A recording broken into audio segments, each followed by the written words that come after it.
Buenas noches con todos, mi nombre es Nicolás Portilla. Voy a presentar el tema de prelectura. La prelectura es una fase inicial en el proceso de lectura.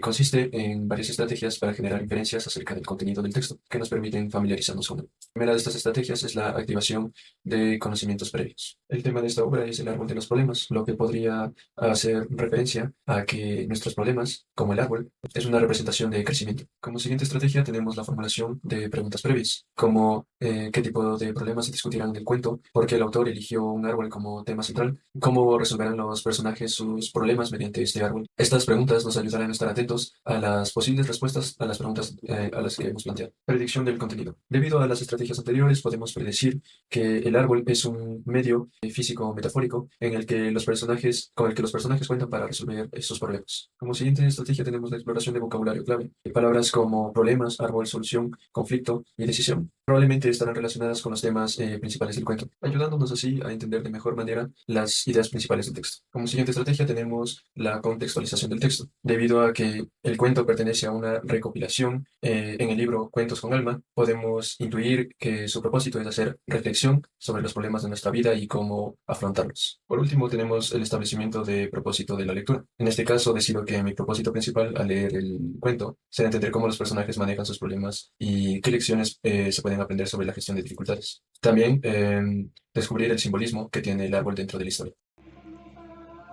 Lectura. Un carpintero, después de un día difícil de trabajo, experimenta varios contratiempos, como la avería de su cortadora eléctrica y su camión. Al llevarlo a casa, el carpintero se muestra silencioso, pero al llegar se transforma al ver su familia, mostrando una gran sonrisa y afecto. Antes de entrar a su casa, el carpintero toca las ramas de un pequeño árbol. Al preguntarle sobre esto, explica que es su árbol de problemas. Cada noche cuelga sus problemas en el árbol para no llevarlos a casa y afectar a su familia. Curiosamente, al recogerlos por la mañana, siempre encuentra menos problemas de los que se recordaba haber colgado. Esta historia ilustra la importancia de separar los problemas del trabajo de la vida familiar y cómo una actitud positiva puede cambiar nuestra percepción de las dificultades.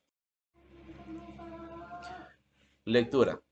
Un carpintero, después de un día difícil de trabajo, experimenta varios contratiempos, como la avería de su cortadora eléctrica y su camión. Al llevarlo a casa, el carpintero se muestra silencioso, pero al llegar se transforma al ver su familia, mostrando una gran sonrisa y afecto. Antes de entrar a su casa, el carpintero toca las ramas de un pequeño árbol. Al preguntarle sobre esto, explica que es su árbol de problemas. Cada noche cuelga sus problemas en el árbol para no llevarlos a casa y afectar a su familia. Curiosamente, al recogerlos por la mañana, siempre encuentra menos problemas de los que se recordaba haber colgado. Esta historia ilustra la importancia de separar los problemas del trabajo de la vida familiar y cómo una actitud positiva puede cambiar nuestra percepción de las dificultades. Bueno, yo les voy a hablar un poco de lo que es la postlectura. La postlectura es la etapa del proceso de lectura que sigue después de la lectura, vaya la redundancia. Durante la postlectura, el lector debe realizar actividades que ayudan a consolidar y profundizar la comprensión del texto leído.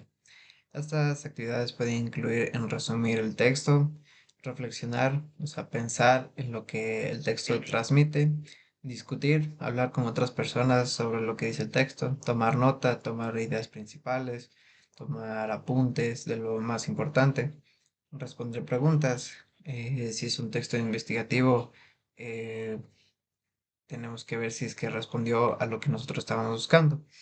Reflexionar los conocimientos, reforzar más los conocimientos que tenemos y realizar un análisis crítico.